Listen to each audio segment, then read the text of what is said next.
Kung handa na po lahat, let's all stand up and we will call on Brother Edgar for our opening prayer. And after that, we'll call on Brother Dustin for our song, congregational singing. Amen. Brother Edgar.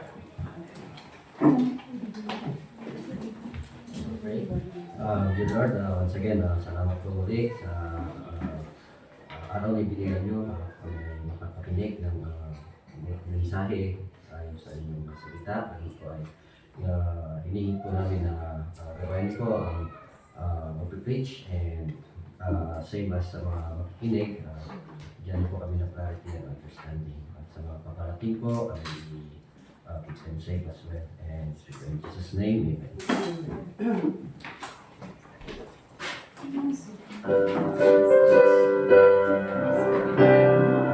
And sa Pinoy Songbooks po, sa Song 451, Song 451, Where Could I Go? Living below in this old sinful world, on verse, living below in this old sinful world, are we unforgettable? Striving alone to taste the gracious soul. Where could I go but to the Lord? Where could I go? Where could I go? Seeking a refuge for my soul, needing a friend to help me in the end.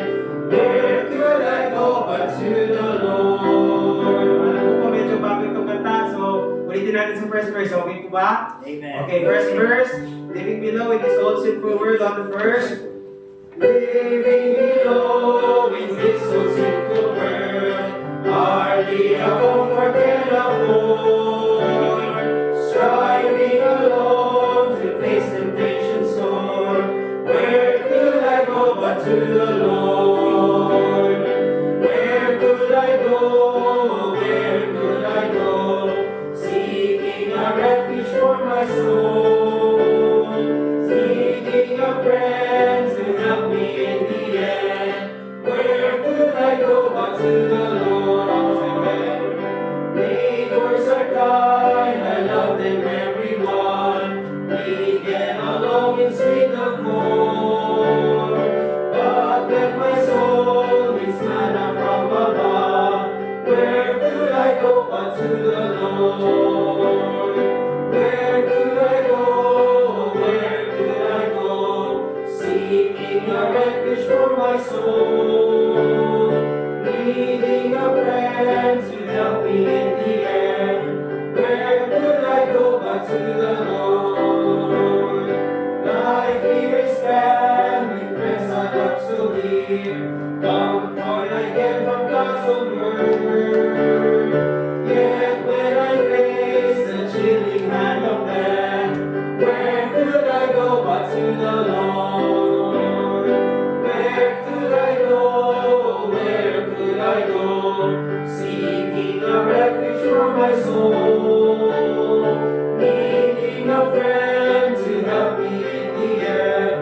Where could I go but to the Lord? Amen. Next song po natin is Song 439. Song 439. Count your blessings. Amen. When upon life's billows, on the first. When upon life's billows you are tempest lost, and you are discouraged, thinking all is lost. Count your many blessings, name them one by one, and it will surprise you what the Lord hath done. Count your blessings, name them one by one. Count your blessings, see what God has done. Count your blessings, name them one by one. Count your many blessings, see what God hath done. On the last. So amid the conflict, whether great or small, do not be discouraged, God is over all. Count your many blessings, angels will attend. Help and comfort give you to your journey.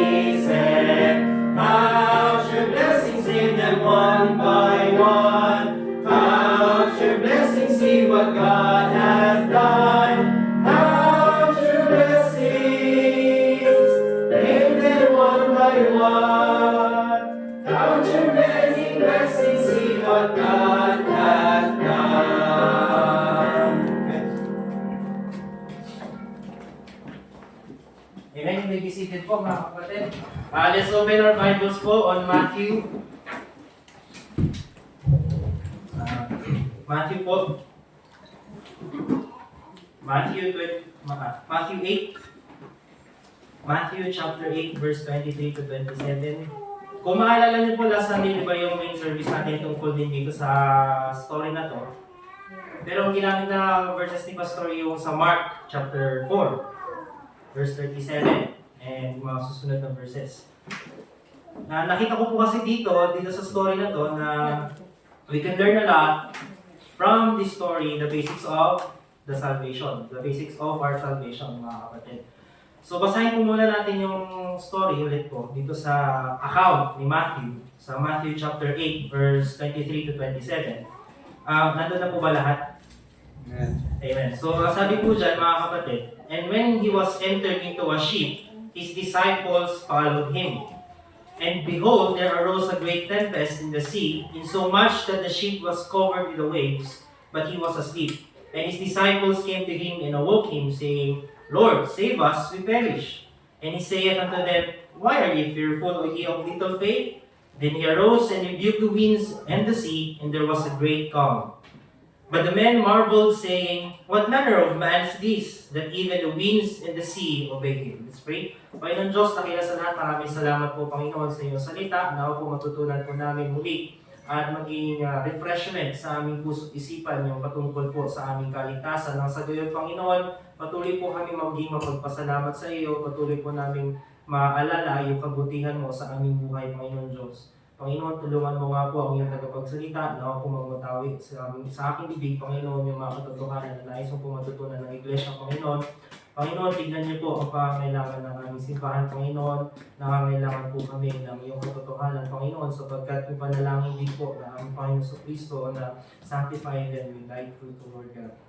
Thy word is like just the truth, Panginoon. Panginoon, kaya po kami nanalangin, lumalapit sa iyo na may magkabukang loob, Panginoon, na nawa po matutunan po namin ng iyong salita, Panginoon, at puspusan niyo po kami ng mga Espiritu, Panginoon Diyos, at pagdalangin sa kanyang pangalan ni Jesus. Amen. So sabi po dito, no, yung account ni Matthew medyo very short. So ito yung sabi ni Matthew. Yung, di ba yung story na napag-aralan natin last week, yung doon sa Mark chapter 4, yun din po, same event. Different account, same event. So, yung account ni Matthew, sabi niya, and when he was entered into a ship, so ship din yung sinabi dun sa Mark, di ba? His disciples followed him. And behold, there arose a great tempest in the sea. Pag sinabi po natin tempest, storm. Ano po? Typhoon. Yan. Si Pipito.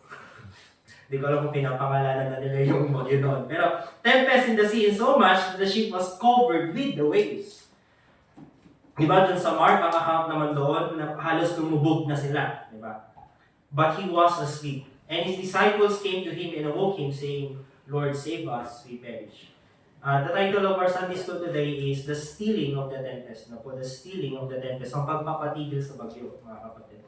Pero ang pag-aaralan po kasi natin dito, yung main point ko po dito, mga kapatid, to keep it short, is to teach us the basics of salvation. Marami pong verses sa Bible na nagpapakita plainly how to be saved. Nandiyan yung John 3:16, di ba? For God so loved the world that He gave His only begotten Son, that whosoever believeth in Him should not perish but have everlasting life. That is the most basic, that is the most simplest verse you can ever read in the Bible for you to be saved. Ano po? Ano sabi doon? You must believe on the Lord Jesus Christ in order for you to be saved. Yun lang. Hindi niya sinabi doon na, magsimba ka. Gumawa ka ng mabuting gawa. Kailangan mong mag-tithes. Kailangan mong magbago ng buhay. Hindi po. Ang sabi ng Panginoon, believe on the Lord Jesus Christ and thou shalt be saved. Ano po? Pero makikita rin po natin dito sa story dito, yung symbols, or yung, yung lessons from this miracle, yung salvation natin. So yung salvation in this miracle. So una po doon sa verse 24, verse 24, sabi po doon, and behold, there arose a great tempest in the sea, in so much that the ship was covered with the waves. Notice the words, great tempest in the sea. Ano po? This pictures the condition of every unsaved person, mga kapatid. Nung bago po tayo naligtas, ito po yung kondisyon ng ating buhay. Bagamat ang malalaman natin, bagamat yung lesson nito, yung isa pa sa mga lesson na matutunan natin sa story na yung mga storm na dumarating sa buhay natin, mga pagsubok, di ba, mga trials and tribulations. But then again, pag iisipin natin ng maigi, isa pa pala sa mga symbols na pinapakita ng story na to ay yung condition ng isang hindi mananampalataya. Ano po? Na before he knew the Lord Jesus Christ, nandoon siya doon sa great tempest. Ano yung ibig sabihin nun? Na yung the tempest, the word tempest here carries with it rain, di ba? Quaking, shaking, di ba? Yung bagyo, di ba? Yun din nga sa Mark, di ba, yung para daw silang lasing na hindi na makaangat, hindi na sila makahanda niya sa sobrang, sino po nakaranas dito nung mag-boating sa Burnham? Kaya nyo na ba tumayo doon? Pag tumayo ka doon, gaganon yung boat, di ba? Mas matindi doon yung naranasan nila doon sa ship. Alam niyo po yung buhay naman isang hindi mananampalataya, ganun din. They were like a man built on the sand. Sabi diba? Yung house nila built on the sand. Wala pong paninindigan, walang foundation ng kanilang buhay. Ibig sabihin, kung ano man yung mararanasan nila sa mundo, aagos lang sila. Andyan lahat ng, di ba, naranasan naman natin yung buhay natin before we are saved, di ba? Sino po dito yung mga naligtas na ng mga teenagers na sila or 20s, Before kayo naligtas, di ba? Ano yung buhay mo? Isipin mo ngayon, di ba? It was a great tempest. Nagigets po ba natin? Doon sa verse 24b, sabi doon, notice the words, but he was asleep. Ito po yung kagandahan, mga kapatid. Yung mga hindi po ligtas, nasa great tempest sila, di ba? But Jesus Christ is available. But he was asleep. Nandyan lang ang Panginoon, ready to save them. But then again, they had not called him yet. Di ba? Si Kristo, nandoon siya. Available si Christ. Di ba? Si Jesus Christ. Pero, hindi pa siya tinatawag ng mga hindi mananampalataya. Ganon din po yung sitwasyon natin noon, di ba? Hindi pa natin tinatawag si Kristo. Pero, mga kapatid, all they needed to do was to call on Him. Di ba? And they could be saved. Yun yung ginawa ng mga disciples. Ano sabi nun sa verse 25a? And His disciples came to Him and awoke Him, saying, Lord, save us, we perish. Ano po? Alam mo mga kapatid, yung mga disciples during that time, they were helpless and had to be saved by Jesus. Mga kapatid, man cannot save himself. Ano po? In that great tempest, hindi natin kayang iligtas yung sarili natin. What we need to do is to call upon the Lord for salvation. Ayan po. Yun po yung situation, no? Yun po yung makikita natin na salvation in this miracle. No? Ayun yung situation natin. Yun yung katotohanan patungkol sa kaligtasan. Na hindi natin kaya iligtas ang sarili natin. Kasi nga, kung ililigtas mo yung sarili mo, ano ang ipapakita mo? Anong ipagmamayabang mo sa Panginoon para maligtas mo yung sarili mo? Di ba? Yun yung tanong eh. Anong nagawa mo para kaya mo iligtas yung sarili mo? Wala. Ito po mga kapatid, itong mga disciples na to, di ba? Sila Peter, James, and John. Karamihan sa kanila, mga fishermen yung mga yan. Sanay ho yan sa dagat. Pero they could not save themselves in that great tempest. Napaka-skillful nila doon sa dagat. Ganun din po sa atin. Maaaring matalino tayo sa Biblia. Maaaring matalino tayo sa mundo, maaaring mayaman tayo, maaaring famous tayo, maaaring nasa atin ang lahat. But you cannot save yourself in that great tempest. You need the Lord Jesus Christ. Kahit na alam mo yung Bibles, alam mo yung Bible, alam mo yung books of the Bible, alam mo lahat ng doctrines of the Bible. Marami pong theologians ngayon pero hindi naman sila ligtas. Why? Because they have not yet called on the name of the Lord Jesus Christ. Po? Kasi si Jesus Christ lang yung kayang magligtas. Di ba? These fishermen were skillful at sea. Alam nila yung ginagawa nila mga kapatid. Yung nga, pag doon nga sa San Esteban, doon sa nagtatanong ko doon, minsan, anong oras ko yung pumapalakot? Tapos nagulat ako, sabi nila, mga alas 10 pa lang pumapalakot na kami. Madilim pa yun! Tapos sa dagat ka. Di ba? Pero alam nila yung ginagawa nila, nakakabalik sila ng umaga para itinda yung mga napangisda nila. That's how skillful they are, di ba? Pero, during this great tempest, during this great storm, they could not save themselves.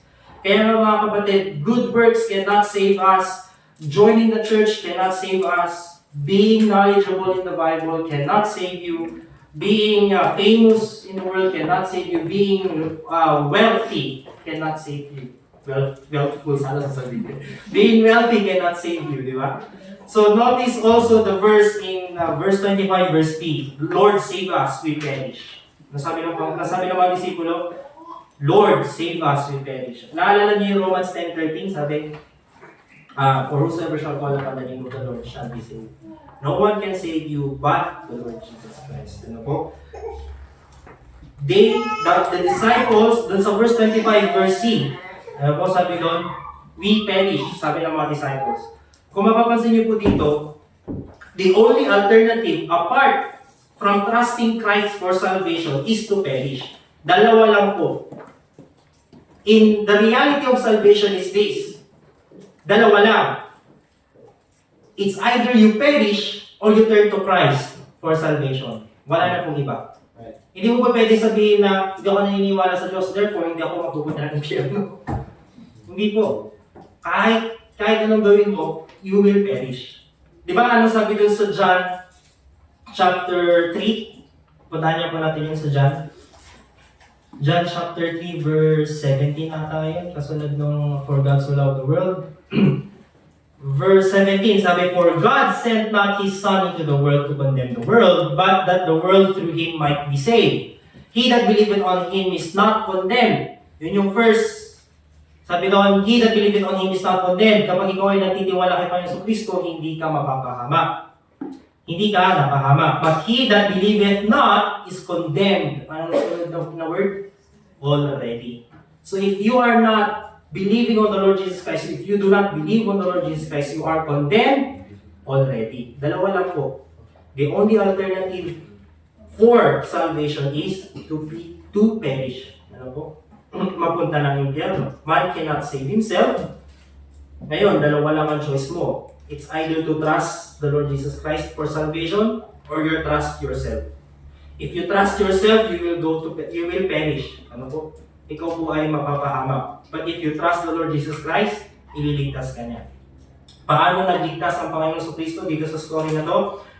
Verse 26, sabi doon, and then He arose and rebuked the wind and the sea. This is what Jesus does when we trust in Him. He alone can bring salvation. Calling upon Him can save us. Diba? He alone can rebuke the wind and the sea. He alone can shut up the gates of hell for you. Gets po ba natin yun? So, maganda pong balikan. Gagawin ko pong short to para maging maayos pa tayo mamaya. Para mamaya 10 sakto main service. Gawin ko lang pong short yung Sunday school natin. Alam ko po na karamihan sa atin ligtas na. Sinong ligtas dito? Sige yan. Amen. Tapos sabi yung mga kamay natin, ligtas diba? Ready na ba kayo? Diba? So ligtas tayo diba? Brother RJ, bakit mo ba tinuturo sa amin yan? Ligtas na kami. Alam niyo po maganda po kasi minsan nabalikan yung basic ng doctrine, diba? Yung basics ng salvation. Kasi makikita mo ulit yung kabutihan ng Panginoon sa buhay mo. At minsan yun. At minsan, mga kapatid, nagkakaroon tayo ng doubt sa puso natin. Di ba? Naligtas ba talaga ako, Panginoon? Bakit parang ang daming problema dumarating sa buhay ko? Bakit ang daming persecutions na dumarating sa buhay ko? Pasalamat ka may persecutions ka eh. Kasi sabi sa Bible, they that will live godly in Christ Jesus shall suffer persecution. Ayan po. So, Huwag kang mag-amaze, ano? Huwag kang magulat. Di ba? Bakit ganito? Bakit ganito yung buhay mo? Maganda po na balikan din natin, ano? Yung basics ng faith natin. For us to establish again in the Word of God. Gets po ba natin yun? So from time to time, maganda na balikan natin yung kaligtasan natin. Kaya po naisip ko to dun sa story na to. Merong lesson dito patungkol sa salvation. Nagigets po ba natin yan? Doon naman sa verse 26, ano? Doon sa verse 26, sabi po doon, And he said unto them, Why are ye fearful, O ye of little faith? Sabi ng Panginoon, O ye of little faith. Pero anong ginawa ng Panginoon? Then he arose and rebuked the winds and the sea. And there was a great calm. Ito yung great truth about salvation. Gaano man kaliit yung pananampalataya mo, as long as you give it all to the Lord Jesus Christ, He will save you. Nakalala niyo yung verse na sinabi na, you cannot enter the kingdom of God unless you will become a child. Ano ibig sabihin nun? If you will have a childlike faith, di ba? Ililigtas ka ng Panginoon. Nai-gets po ba natin yun? Kahit gaano kaliit yung pananampalataya mo sa Panginoon, as long as you give it all to the Lord Jesus Christ, ililigtas ka niya. Di ba dito sa story na to, sabi niya, O ye of little faith, bahala kayo dyan. Ganun ba? Sinabi ng Panginoon, konti na yung pananampalataya, bahala kayo dyan. Gusto ko yung ganito ka naman, hindi ba, di ba? Kahit maliit na pananampalataya lang, as small as a grain of a mustard seed, sabi niya ng Panginoon sa Kristo, you can move a mountain. Bigay po natin yung pananampalataya natin sa Panginoon sa Kristo, yung tinuturo natin during soul winning, di ba? All you have to do is to believe. Diba? You don't have to know everything sa Bible in order to be saved. All you have to do is put all your trust in Him. Yun lang. Diba? So, yun po yung napakaganda sa salvation natin. Not of the righteousness that we have done, but according to His mercy, He saved us. Ano po? So, sabi pa po doon, verse 26, sabi doon, and then He arose and rebuked the winds of the sea, sabi doon sa phrase na to, and there was a great calm. Ito po yung assurance of salvation. When we believe, we are assured of our salvation. Yun lang. Di ba? Napakaganda po, di ba? And there was a great di ba, naranasan naman din natin po yun, di ba? After we got saved, nagkaroon tayo ng harmony sa ating puso, di ba?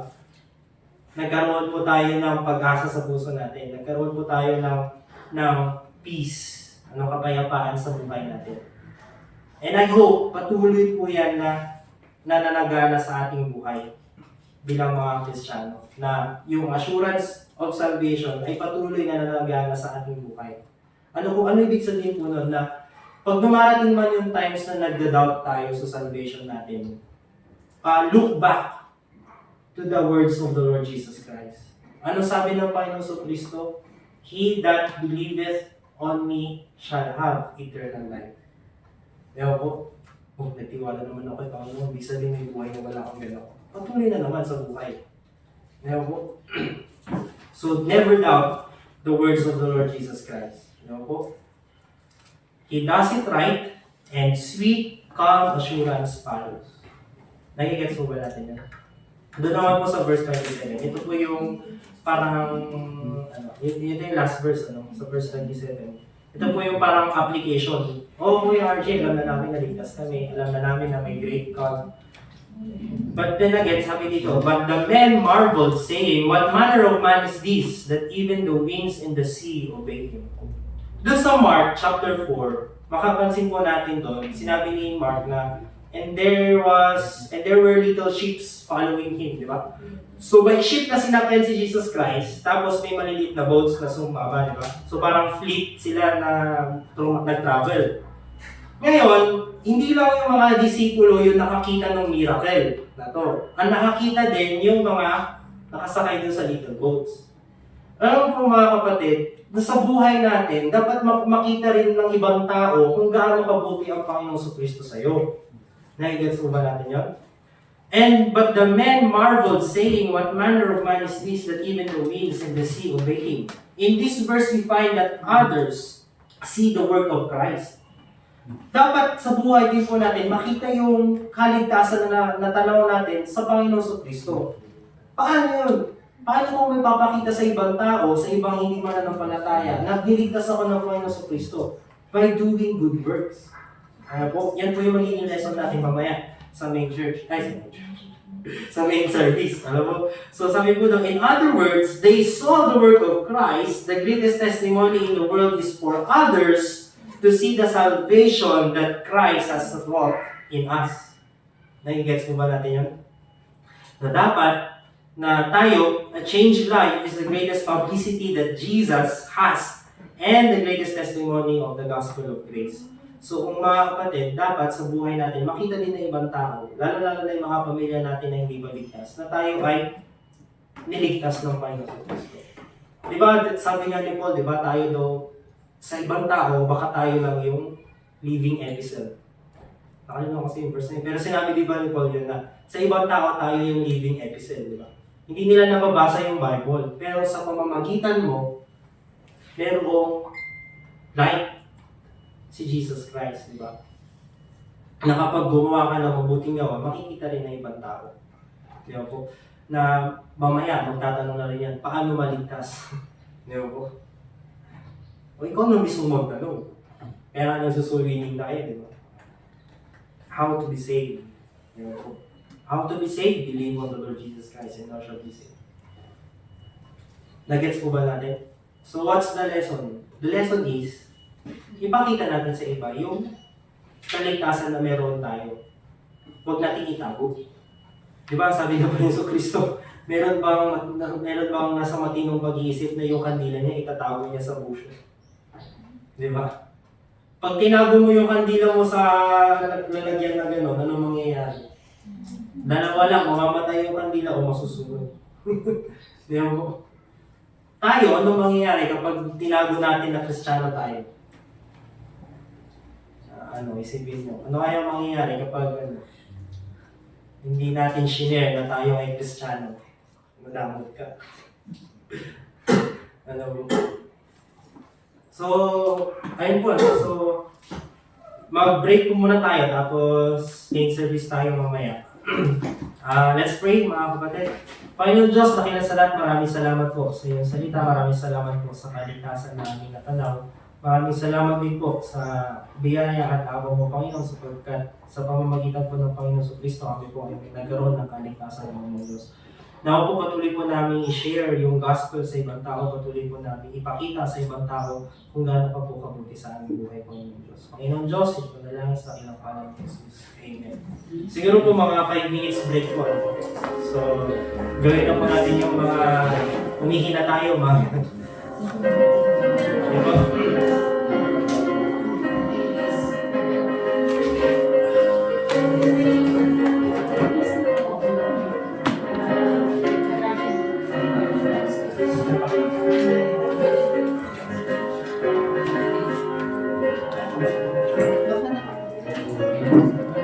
Baka dun na, sabi ni Hello. Baka dun sa engine.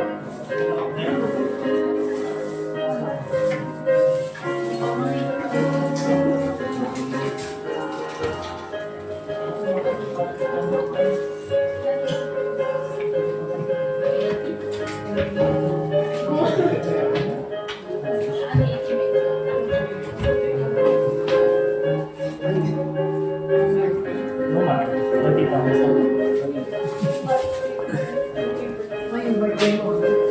Pansit na. Pansit.